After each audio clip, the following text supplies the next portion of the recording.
পুরাটা দিয়ে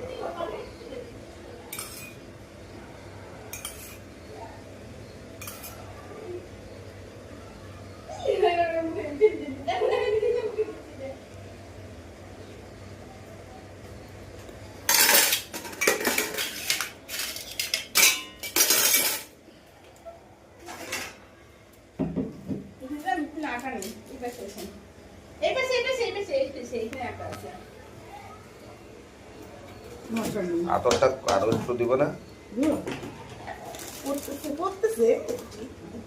পড়তেছে গন্ধ পাচ্ছে তো। এটা প্লাস্টিকের শিশি না দিন হয় না কাঁচের? ও না বেশি না মুছে রাখো তেল তেল কি ওইটুকু দিছো? তুমি দাও ফোটা করো দাও